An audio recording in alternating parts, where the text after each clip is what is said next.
Lampunya atau kita bilang isi polikarbonatom itu kalau di injectable filler itu masuk ke lapisan permanen kita bilang. Jadi kalau filler HA sekarang masih di non permanen, ini masuknya semi. Cuman nanti itu pun jelasin tadi, harusnya sebelumnya saya fokus jelasin nanti ini adalah penggunaannya untuk mid face. Karena personal, saya pribadi, saya hanya pakai produk yang namanya kolagen stimulator itu mid face sama lower face. Saya personal. Ada beberapa yang pakai di upper face, katanya bagus. Kalau dokter tanya, saya cuma pernah nyoba 2 pasien. Hasilnya oke, hasilnya bagus, rata, yes. Tapi kalau dokter udah kenal saya, tahu saya orangnya tipenya konvensional. Jadi saya agak males ngambil macam-macam. Jadi makanya saya pakainya adalah di mid face sama lower face. Jadi pas kemarin tiba-tiba ditanya untuk bawain kolagen stimulator, saya sudah dulu oke. Tapi term and condition saya cuma mau ngebahas mid face aja. Karena mostly kebanyakan saya pakainya di mid face. Yang kedua, alasan utamanya adalah sekarang banyak pasien mid face-nya tuh jujur aja aneh banget. Ini mulai terjadi itu pertengahan pandemi. Jadi banyak pasien yang mid face-nya tuh kita bilang terlalu cabi. Ada sebagian orang bilang itu namanya overkill syndrome. Ada sebagian yang bilang. Cuman kalau dokter pakai yang hyaluronic acid, gampang. Dokter suntik penetralnya hyaluronic acid itu selesai, tidak ada masalah. Cuman bayangkan kalau dokter tiba-tiba pakai yang dokter nggak punya penetralnya, itu nanti lebih rumit lagi urusannya. Makanya kenapa hari ini saya mau bawain topiknya mid face. Karena somehow, entah kenapa, dulu juga ini mungkin dosa saya, ini juga mungkin dulu salah saya. Karena dulu saya sempat ngebawain training adalah yuk filler pipi itu adalah yang salah satu yang paling aman dan paling gampang selain dagu. Jadi cheek filler itu kalau dokter mau belajar filler itu mulai dari pipi dan dagu, itu dulu salah saya betul. Itu adalah yang paling aman, paling gampang dokter kerjain, beginner juga should be okay. Karena case necrosis, case macam-macam itu di pipi dan dagu salah satu yang paling jarang. Dibandingkan dokter yang suka main hidung sama nasolabial. Dulu saya selalu bilangnya seperti itu.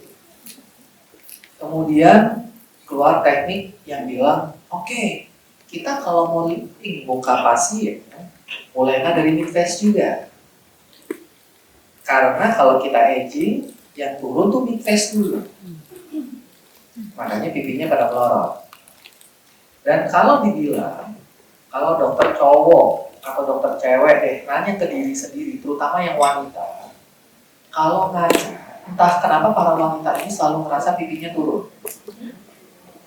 Nggak ada mungkin wanita di ruangan ini yang tidak merasa pipinya turun. Semua merasa pipinya turun. Nah, keluar propaganda, waktu juga dosa saya, salah saya. Kalau mau lifting, filler dulu pipinya. Karena yang sagging, yang bermasalah adalah pipi. Jadi udah paling gampang ngatasin semua masalah, mulailah dari pipi. Itu nggak salah sih sebetulnya, itu betul. Cuman karena semua melakukan seperti itu, tiba-tiba pipi pasien itu pada penuh semua. Zaman sekarang saya kalau terima pasien itu rata-rata pipinya pasti udah pernah diisi. Baik itu diisi yang namanya filler, apapun mereknya, apapun bahan utamanya, atau diisi sama benar. Jadi jarang ada pasien yang kita bilang virgin, mukanya pipinya nggak pernah diapa-apain. Karena semua cewek rata-rata pengen lifting, pengen kelihatan tirus. Makanya kita banyak manipulasi di pipi zaman sekarang. Area kedua yang paling banyak dimanipulasi nanti adalah dagu. Makanya banyak juga yang dagunya ajaib-ajaib. Lancip banget lah, segitiga banget lah, bla bla bla itu banyak. Cuman saya fokus di pipi. Karena sekarang saya juga terima pasien banyak yang seperti itu. Pipinya montok-montok. Kalau dibilang penuh, tapi kalau dibilang tetap pasiennya ngerasa pipinya turun, pasiennya kan aku selalu jawab, iya dong kalau bisa lebih lifting lagi, kalau kita lebih kencang lagi. Terus tiba-tiba diisi lagi pipinya. Entah baik itu mau filler HA nanti mau pakai kolagen stimulator, nanti kan diisi lagi. Mau jadi makin sepenuh apa? Itu problemnya. Makanya saya adalah inverted. Nah, cuman yang kita harus tahu adalah mulainya dari mana. Semua problem yang kita bilang tadi, orang pipinya lorong, kempot, kadang permukaan pipinya berubah rata kalau belum pernah diisi apapun pipinya. Itu semua urusannya adalah karena aging. Wanita yang usia 28 tahun juga bahkan udah ngerasa aging, padahal itu puncak usia. Tiba-tiba saya punya pasien usia 28 ngerasa pipinya juga udah turun, ngerasa. Padahal kalau saya lihat itu nggak ada turun-turunnya. Cuman ya gimana? Menghasilkan, bilang aja. Kan kita hidupnya dari situ. Nah, cuman aging proses ini itu apa yang terjadi? Saya udah pernah bilang berkali-kali. Aging proses itu selalu mulai dari dalam tulang. Untuk koreksi tulang, dokter bisa pakai implan, dokter bisa pakai injectable device, HA, kolagen stimulator dan kawan-kawan. Tapi kalau dokter tanya, saya mungkin agak lebih suka hyaluronic acid untuk injectable kalau pada posisi on bone. Terus di atas posisi bone ada yang kita bilang namanya deep fat pad. Kalau dokter aging, deep fat pad akan hilang juga. Jadi kalau dokter mainan filler, tolong usahain satu, bone dokter beresin dulu, kedua deep fat pad dokter juga beresin dulu. Karena yang mengalami aging mereka dulu. Habis itu lapisan muscle, nah baru subkutan. Yang ada di gambar ini adalah lapisan subkutan. Agingnya gimana? Ada beberapa lapisan fat pad subkutan itu mengalami atrofi. Ada beberapa area mengalami hipertrofi. Itu ada. Karena ada yang atrofi dan ada hipertrofi, dulu waktu muda, seluruh lapisan lemak dokter itu nempel jadi satu kesatuan. Makanya kulit dokter mulus, nggak bergelombang, nggak ada indentasi, nggak ada garis, nggak ada cekungan, karena rata. Seiring usia, antar lemak dokter tuh ada gap. Kalau antar lemak ada gap, dokter bayangin di atasnya itu kulit, itu kayak jalan layang. Kalau tengahnya bolong, kulitnya melengkung ke bawah. Dokter melihat yang listrik, yang ada tali listriknya, melengkung kan tengahnya, itulah kulit dokter. Karena kenapa? Ada gap antar lemak. Jadi kalau pengen permukaan kulitnya mulus dan bergelombang, yang dokter isi sebetulnya harusnya adalah gap-gap antar lemaknya, bukan lemaknya yang dokter isi. Yang kita isi hanya untuk meratai gapnya aja. Nah, problem di sini adalah terkadang yang kita isi adalah fat-fatnya. Jadinya makin jendol, makin bergelombang. Kita udah ketemu ya problemnya. Terus apa yang kita harus lakukan? Contoh, saya bukannya mengharapkan thread. Di klinik saya juga tetap jualan ada threadnya, tetap ada. Cuman thread itu dokter kan taruhnya di atas lapisan smesh atau dokter taruhnya di subkutan. Kalau dulu thread pertama kali keluar kita taruhnya di atas lapisan smesh untuk mengangkat lapisan smesh ototnya, jadi ototnya ikut ketarik. Tapi sekarang thread kebanyakan kita pakai untuk narik lapisan fat, which is superficial subkutan. Kita bilang istilahnya adalah untuk reposisi. Fat yang udah tertarik turun oleh gravitasi karena kulit dan ligamen dokter gak kuat tahan, dibantu suspensinya, dibantu tahanannya pakai thread. Ini nggak ada masalah dengan itu. It's fine, go ahead, silakan dokter. Cuman problemnya ada di mana? Problemnya ada di arah tarikannya. Dokter kalau ngebayangin dokter sendiri pada praktek di tempat praktek dokter, tren itu selalu melewati tulang sigoma. Atas, turun ke bawah, melewati tulang sigoma. Kemudian dokter tariknya ke atas, ke arah tulang sigoma dokter. Artinya apa? Fat yang tadinya terdistribusi ke seluruh pipi, dokter tarik ke atas dan dokter berusaha kumpulin fatnya ke arah tulang sigoma dokter. Jadi intinya fatnya dokter kumpulin di puncak pipi sini. Saya nggak ada masalah. Contohnya adalah seperti ini. Ini adalah contoh yang bagus, bukan contoh yang ini contoh yang oke. Cuma dokter lihat, yang tadinya fat-fatnya tersebar, kan banyak orang pengennya V-shape, pengen virus. Bawahnya fat-fatnya dokter bantu angkat suspensi, ngumpul di sigoma. Jadi lemaknya ngumpulnya di sini. Nah, terus problemnya biasanya pasien entah kenapa somehow bagi kita lumayan kencang, lumayan bagus. Terus pasiennya tetap ngeluh, dok bisa lebih V-shape lagi nggak? Dok bisa lebih kencang lagi nggak? Terus kata dokter Almond dulu, kalau mau kencangin pipi, yang dulu mulailah dari pipi dulu. Bahasa kerennya dulu CK1, CK2, CK3. Dokter kerjain. Sedangkan gimana? Lemaknya udah dokter kumpulin di atas itu. Terus dokter tambahin filler lagi di situ. Supaya apa? Kesannya supaya tight ini bagus, kencang. Akibatnya lemak di situ jadi kebanyakan. Karena dokter tambahin volume dengan filler, dokter pakai thread, juga dokter kumpulin fat-fatnya ke sana.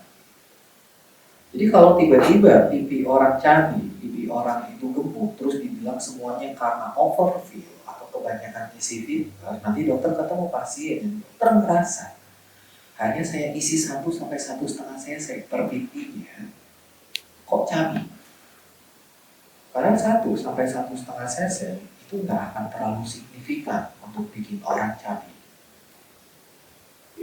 Cuman karena proses pengencangan kulit, proses tightening dan kawan-kawan semua dikumpulin ke arah yang sama, which is upper cheek. Akibatnya apa? Upper cheek-nya bermasalah, upper cheek-nya kebanyakan. Ini teknik filler. Dulu orang bilang, oh cheekbone-nya ditandain begini. Oke lah, dokter tandain masalah gambar garis cheekbone kawan-kawan. Dokter mau ngikutin titik endicott boleh, dokter mau ngikutin punyanya merek lain juga it's oke, nggak ada masalah, kurang lebih jatuhnya mirip-mirip. Tapi thread juga tarikannya mirip-mirip ke arah sana. Itu problem kedua.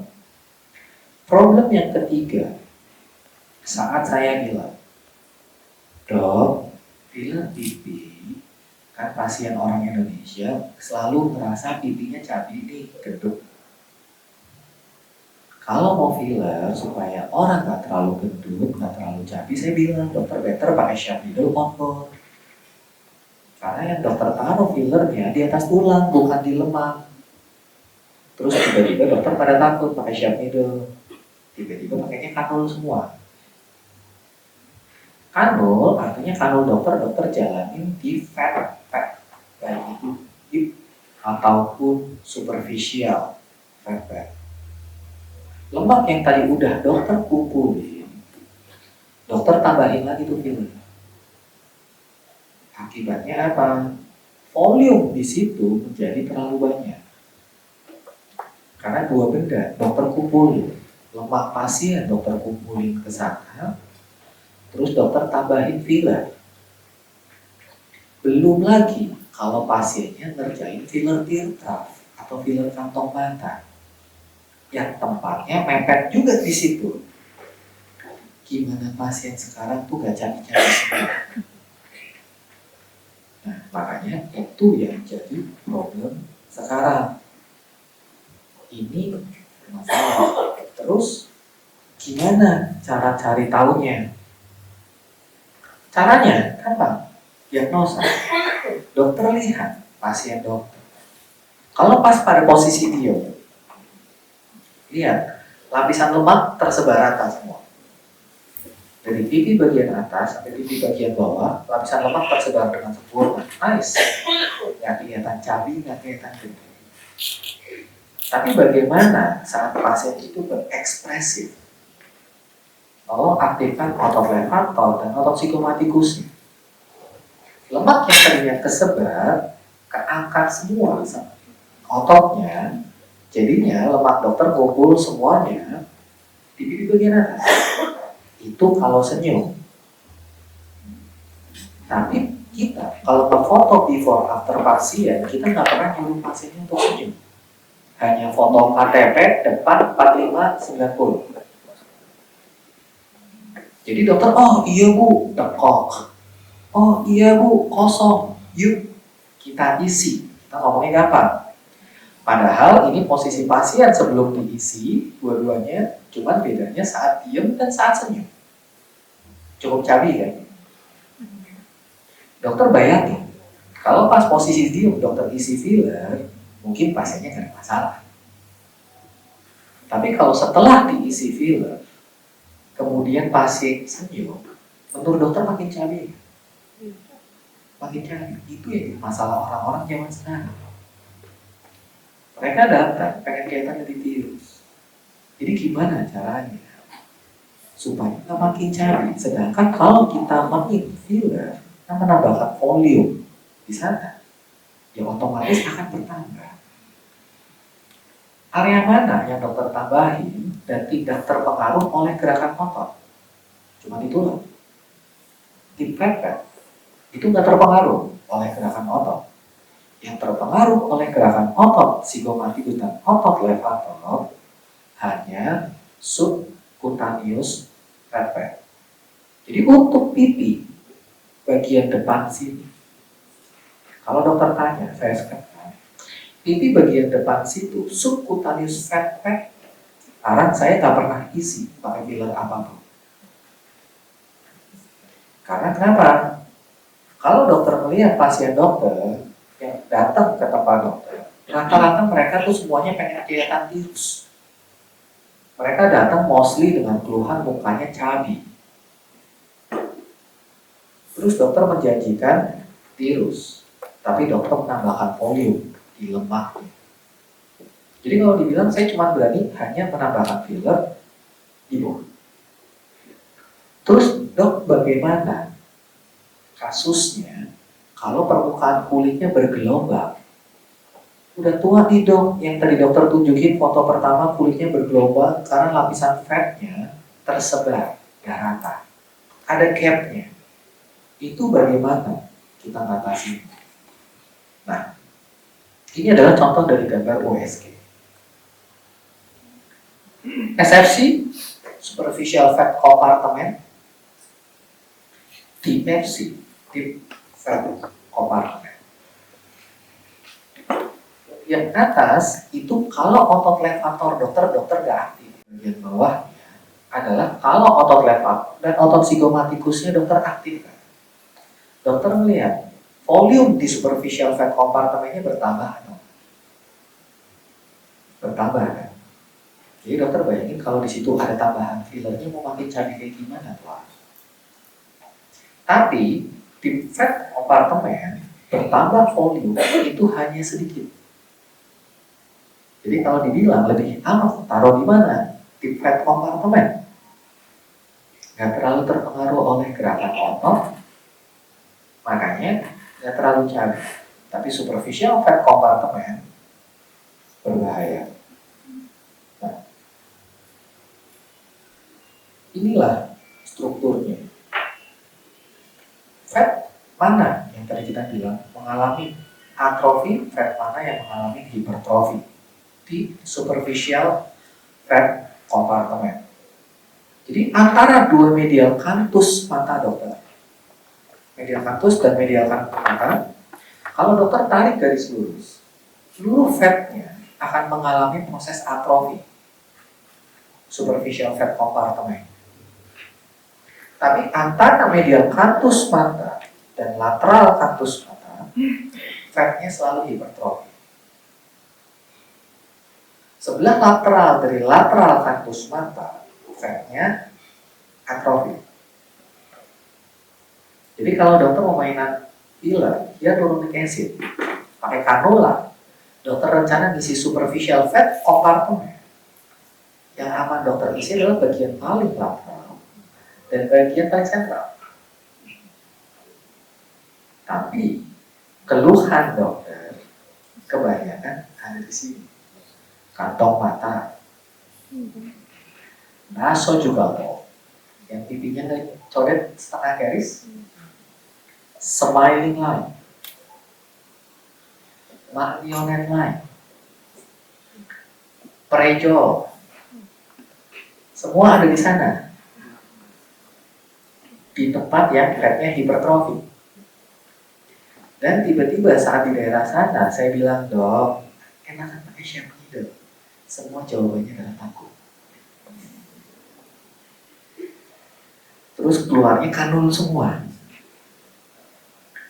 Kalau dokternya udah jago, rasa empati dokternya sama pasiennya nggak ada, saya nggak ada masalah. Dokter pakai kanul silakan tembusin sampai tulang. Paling pasiennya ao, it's okay. Karena empati saya nggak ada. Tapi kalau dokternya masih baru, takut nyakitin pasien, kedalaman kanul belum tahu, ujungnya taruhnya di mana? Subkutan. Di tempat yang fatnya hipertrofi. Terus ngeluh, dok kok cabi? Saya kadang-kadang kalau mau jawabin DM dokter yang begitu, saya bingung mau jawabnya dari mana. Saya diemin dibilang sombong. Saya suruh pakai shape needle, jawabannya dokter kan pecinta shape needle. Kan bingung ya. Terus mas saya mau salahin, dokter salah sih buat dalam. Gak enak juga. Makanya bingung. Nah, makanya mulai setelah itu, bagian medial situ, terutama di mid-face, saya nggak pakai filler HA lagi. Kalau aku mau nyuntik subcutaneous fat. Karena kenapa? Hyaluronic acid seiring dengan waktu dia akan terus narik air. Walaupun dokter nggak touch lah ya, dokter nggak tambahin HA. HA tarik air makin lama makin banyak. Jadi walaupun pasiennya jujur, dok, saya nggak pernah ke tempat dokter lain loh, saya nggak pernah diisi. Tapi kok makin keburu, kok makin cabi. Nah semenjak itu saya kurangi pengguna filler HA dengan kanula subkutan. Yang saya lakuin apa? Kalau di area situ, kecuali di ultraviolet, saya kebanyakan adalah pakainya kolagen. Kenapa? Saya butuh untuk ngerjain dua hal. Satu, isi gap yang kosong antara fat. Untuk isi gap yang kosong antara fat, mau saya isi sesuatu. Tapi saya juga nggak mau isi terlalu banyak. Terus yang kedua yang saya usaha lakuin adalah kulitnya, lapisan kolagennya saya pertebal supaya apa? Kalau kulitnya tebal, kulitnya nggak gampang melengkung ke bawah. Jadi kayak dokter mempertebal buku. Jadi kalau dokter sangga, dia lurus, dia nggak melengkung ke bawah begini. Makanya saya cari produk yang bisa ngerjain itu dua hal. Kolagen stimulator yang beredar di Indonesia, salah kebanyakan ada yang namanya isinya CMC gel. Tadi mungkin udah dijelasin. CMC gel itu punya sifat volumizing sementara. Oke, saya isi, dia volumizing sementara 3 bulan. Setelah 3 bulan, CMC gelnya ini hilang. Diharapkan apa? Terjadi yang namanya neokolagenesis. Neocollagenesis ini yang memperkuat struktur kulit dokter, nextnya nggak melengkung ke bawah, tapi volumenya hilang.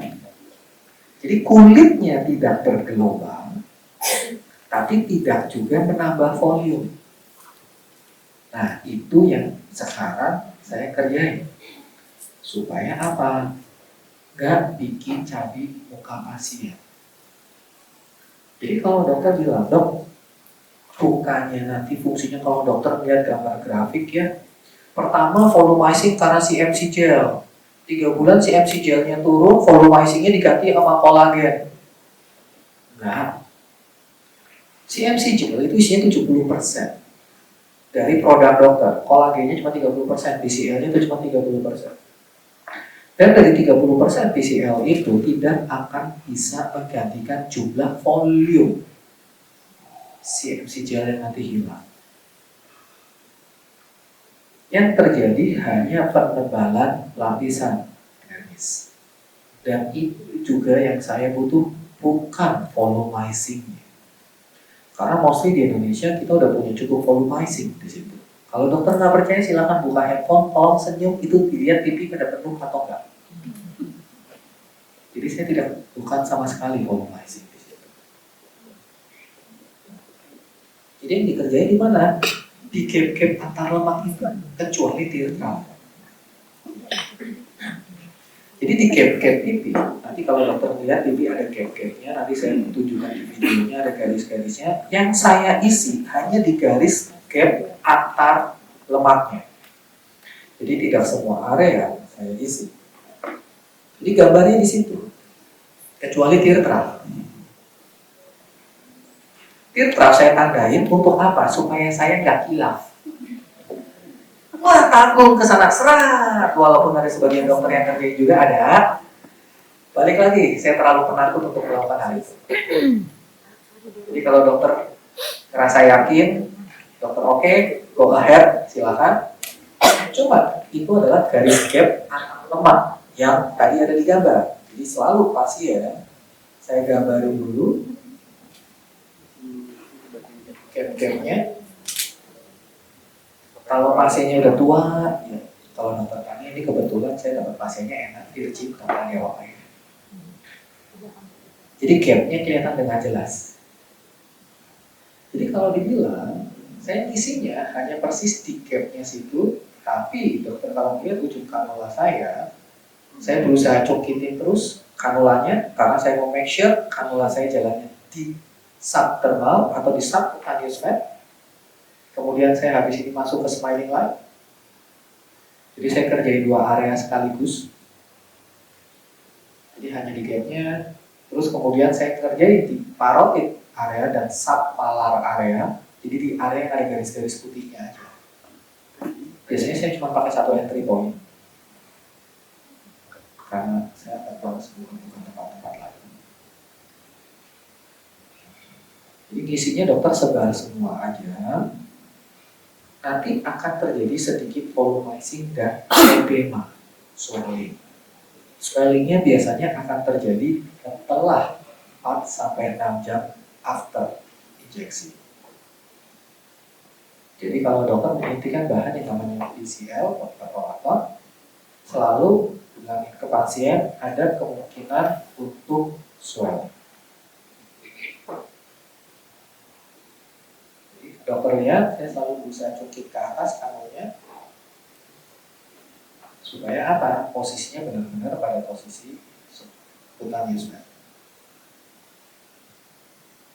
Jangan terlalu dalam, karena kadang kalau terlalu dalam, banyak orang benar-benar nitik agak sedikit ke dalam. Tapi kan kolagennya yang terjadi ada tersebar di subcutaneous fat compartment. Sedangkan target kita kolagenasinya terjadi di lapisan dermis, di dermis. Jadi kalau bisa jangan terlalu superficial. Jadi dokter bisa melihat ujung kanul saya ada di sana. Kalau dokter mau lebih nyaman di pasien dan masuknya lebih gampang, dokter pakai kanul nomor 27. Tapi kanul 27 itu termasuk lumayan tajam. Jadi banyak chance untuk bruising di sana.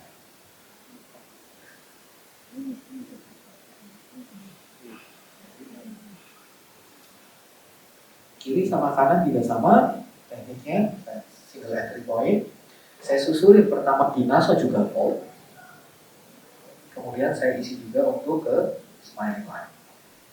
Jadi single entry point biasanya. Terus saya cuma pakai 2 cc, kiri 1, kanan 1, harusnya cukup. Teknik penyuntikannya sama. Dan hasilnya kita bilang kurang lebih seperti ini. Hanya untuk menyamarkan nasojugal, hanya untuk menyamarkan transisi antara parotid area dan submalar area. Jadi nggak ada tekokan di parotid area, sedikit untuk smiling line, dan tanpa saya ngerti marionette line, karena terjadi yang namanya volumizing, sedikit volumizing. Akibatnya apa? Kalau dokter lihat ada sedikit lifting, sedikit doang di prejonya. Kalau dokter mau lihat, itu semua terjadi karena volumizing effect. Jangan berharap itu saya suntikan tuh langsung lifting. Karena kenapa? Yang saya isi SLC-nya, superficial fat compartmentnya. Jadi efek lifting itu sangat susah terjadi kalau dokter isinya di subcutaneous. Cuma karena ada efek volumizing, pasien akan langsung merasa oke, agak liftingan dikit. Nah, jadi biasanya yang saya kerjain seperti itu. Deep on-bone atau deep fat compartment, saya pakai hyaluronic acid filler, betul.